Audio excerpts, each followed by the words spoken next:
La maratona per noi è un'occasione unica per competere perché è una gara podistica e noi non siamo propriamente atletica, noi siamo piuttosto ciclismo. Il funerale di Alex Zanardi si celebrerà martedì 5 maggio alle 11 nella Basilica di Santa Giustina a Padova. Un esempio per tutti gli sportivi, un punto di riferimento per la sua capacità di cadere e rialzarsi. La scomparsa di Alessandro Zanardi, anche per questo, è un pugno nello stomaco per tutti gli italiani. Una scomparsa avvenuta, sembra, a seguito di un malore fatale nella struttura che lo ospitava da tempo nel Padovano e annunciata dalla famiglia.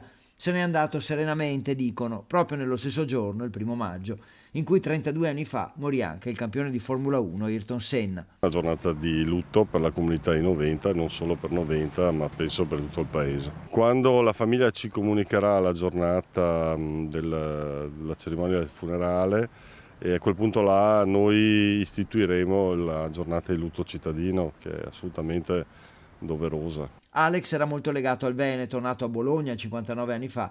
Aveva scelto Noventa Padovana come luogo dove vivere con la famiglia, la moglie Daniela e il figlio Nicolò, e anche lì aveva creato fin da subito un legame speciale. Poi in bicicletta che andavo a Drio, io correvo forte no, e allora che dicevo piano che mi ti vengo Drio, sì, io rallentava, lo trovavo anche sui colli. Lo conoscevo perché lo vedevo parecchie volte circolare. Lo vedevo in giro tempo indietro, parecchio tempo indietro, e le ultime volte l'ho visto per sbaglio in pizzeria assieme a sua moglie. Sono molto dispiaciuta perché è un nostro compaesano.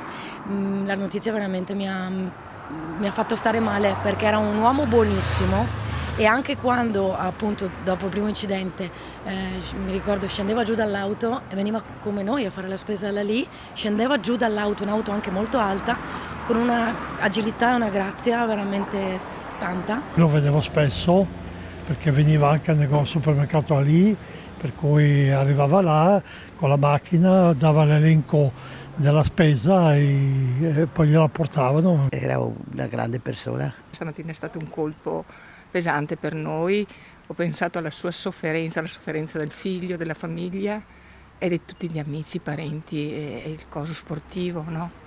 Abbiamo perso un grande qui a Noventa. Quando facevo il banchetto davanti al supermercato ci siamo confrontati, che avevamo naturalmente idee diverse, sull'accoglienza diffusa dei profughi. Persona meravigliosa, fantastica. Nel Veneto, che l'aveva adottato, Alex aveva partecipato vincendole alla Treviso Marathon, la maratona di Padova e alla Venice Marathon. Poi, dopo l'ultimo incidente, era stato ricoverato per alcuni mesi all'ospedale San Bortolo di Vicenza. Nell'annunciarne la scomparsa, la famiglia chiede anche il rispetto della riservatezza, una riservatezza che ha contraddistinto tutti questi anni.